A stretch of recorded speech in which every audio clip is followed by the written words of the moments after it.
এই স্থিতিশীলতা যদি না আনতে পারে আগামী 6 মাসে, সেক্ষেত্রে কিন্তু একটি অবাধ সুষ্ঠু নির্বাচন যেটি সরকার উপহার দিতে চাচ্ছে সেটা কিন্তু কঠিন হবে। আমরা সবসময় বলেছি, যদি রাজনৈতিক স্থিতিশীলতা আপনারা আনতে চান, সেক্ষেত্রে যারা আওয়ামী লীগ আমলের সুবিধাভোগী কর্মকর্তা তাদের বিষয়ে আপনাদের পদক্ষেপ নিতে হবে, এবং আওয়ামী লীগ যে অন্যায় অপরাধ করেছে, বাংলাদেশকে একটি ফ্যাসিস্ট রাষ্ট্র হিসেবে প্রতিষ্ঠা করার চেষ্টা করেছে, বিশ্বের বুকে বাংলাদেশের ভাবমূর্তি নষ্ট করেছে। 365টা আন্দোলন হয়েছে এবং সেই আন্দোলনগুলো মোকাবেলা করা সরকারের জন্য খুবই টাফ ছিল। রাজনৈতিক দলগুলো সরকারকে সহযোগিতা করেছে।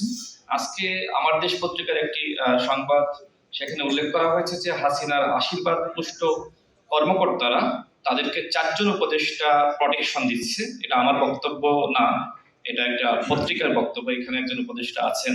আমরা সবসময় বলেছি, যদি রাজনৈতিক স্থিতিশীলতা আপনারা আনতে চান, সেক্ষেত্রে যারা আওয়ামী লীগ আমলের সুবিধাভোগী কর্মকর্তা তাদের বিষয়ে আপনাদের পদক্ষেপ নিতে হবে, এবং একই সাথে এই যে 14 সালের নির্বাচন, 18 সালের নির্বাচন, 24 সালের নির্বাচনে যারা আসলে দামি এমপি ছিল, নিশিরাতের এমপি ছিল, তাদের বিরুদ্ধে ব্যবস্থা নেওয়া।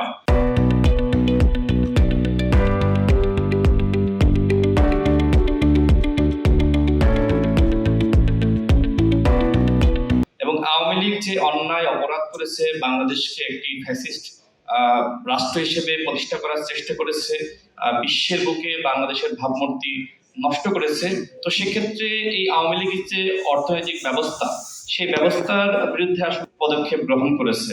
আমরা লক্ষ্য করছি যে আওয়ামী ব্যবসায়ী যারা, তাদেরকে বিভিন্নভাবে প্রটেকশন দিচ্ছে, এবং বিভিন্ন জায়গায় কিন্তু উপদেষ্টাদের আত্মীয় স্বজন তাদের নামও আসছে, যে কারণে মনে হয় আজকে আমার দেশ পত্রিকায় এই ধরনের সংবাদ পরিবেশন করা হয়েছে। আমি সর্বশেষ যেটি বলতে চাই, যে অর্থনৈতিক স্থিতিশীলতা সরকার আনয়ন করেছে বিভিন্নভাবে, যেমন আমদানি বন্ধ করে রাখা হয়েছে। যখন ব্যবসায়ীরা আমাদের সাথে কথা বলে, তারা বলে যে আমরা এলসি খুলতে পারছি না। অর্থাৎ সরকার রিজার্ভ বেশি দেখানোর জন্য আমদানি বা বিভিন্ন জায়গায় তারা পদক্ষেপ নিয়েছে, যাতে করে রিজার্ভটা বেশি দেখানো যায়। কিন্তু রাজনৈতিক ক্ষেত্রে সরকার কিন্তু ওই ধরনের কোনো পদক্ষেপ নিতে পারে নাই। বিভিন্ন জায়গা থেকে অস্ত্র, দেশীয় অস্ত্র উদ্ধার করা হয়েছে। তো এইভাবে তো সরকার 1 বছর আমরা লক্ষ্য করলাম যে স্থিতিশীলতা সেটা কিন্তু একদমই আনতে পারে নাই। তো রাজনৈতিক এই স্থিতিশীলতা যদি না আনতে পারে আগামী 6 মাসে, সেক্ষেত্রে কিন্তু একটি অবাধ সুষ্ঠু নির্বাচন যেটি সরকার উপহার দিতে চাচ্ছে সেটা কিন্তু কঠিন হবে। এখানে সরকারের একজন উপদেষ্টা আছেন, তার প্রতি আহ্বান থাকবে যে আপনাদের 1 বছরের সফলতা আছে, ব্যর্থতাও আছে, বাকি যে 6 মাস 5 মাস আপনাদের হাতে রয়েছে, এই 6 মাস আপনারা রাজনৈতিক দলগুলো এবং সুশীল সমাজে যারা রয়েছে তাদেরকে সাথে নিয়ে আশা করি কাজ করবেন।